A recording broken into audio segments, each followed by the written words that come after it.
দেখুন, আমাদের নগর উন্নয়ন দপ্তর থেকে একটা চিঠি এসছে। সেই চিঠির উত্তর আমাদের কাছে 7 দিন চেয়েছে। সেখানে বলা হয়েছে কি, শহর অপরিষ্কার, ড্রেন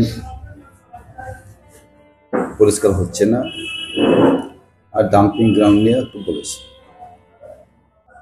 তা আমি বলতে চাইছি, আমার শহরে মোটামুটি পরিষ্কার পরিচ্ছন্ন দেখি 90%, 95% এরকম হয়। কিছু কিছু জায়গাতে ধরেন কি পরিষ্কার করে এলো আবার ফেলে দিল, সেটা একটু অসুবিধা, ওই জায়গাতে একটু অসুবিধা হচ্ছে। বাকি আমার শহর ক্লিন আছে। শহরে ক্লিনের ব্যাপারে শহরের লোকের কোনো কমপ্লেন নাই আমার কাছে। আর একটা কথা বলি, ড্রেন আপনারা দেখতে পেয়েছেন, বর্ষার সময় ড্রেন একটু ভর্তি হয়েছিল, তো কিছু কিছু জায়গায় সেগুলো ক্লিয়ার করা হয়েছে।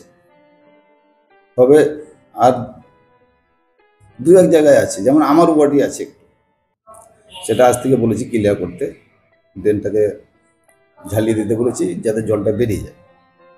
তাছাড়া আমার জঙ্গিপুর শহরে কোনো জায়গাতে সেরকম ড্রেন খারাপ নাই, রাস্তাঘাট পরিষ্কার আছে।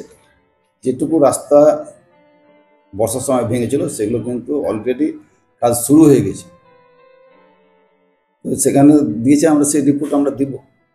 আর ডাম্পিং গ্রাউন্ড নিয়ে যেটা বলেছে, সেটা ডাম্পিং গ্রাউন্ড আমি অলরেডি আমরা পৌরসভা থেকে কিনে ফেলেছি। সেখানে অলরেডি মালও পড়ছে। সেখানে কিছু কাজের জন্যে আমরা কিছু এই একটা টেন্ডার করেছিলাম, সেই টেন্ডারও পাস হয়ে গেছে, কাজ মানে টেন্ডার পেপারও আমি দিয়ে দিয়েছি কন্ট্রাক্টর। তো ওই জায়গাটা কাজ শুরু হয়ে যাবে, 2-1 দিনের মধ্যে কাজ শুরু হয়ে যাবে। এটা কোন কোন ওয়ার্ডে এই নোটিশটা দেওয়া হয়েছে? সেটা আমাকে ওয়ার্ড ভিত্তিক বলেনি, প্রত্যেকটা কাউন্সিলরকে চিঠিটা দিতে বলেছে। যদি ওদের ওয়ার্ডে কিছু থাকে সে কমপ্লেনটা দিবে আমাদের।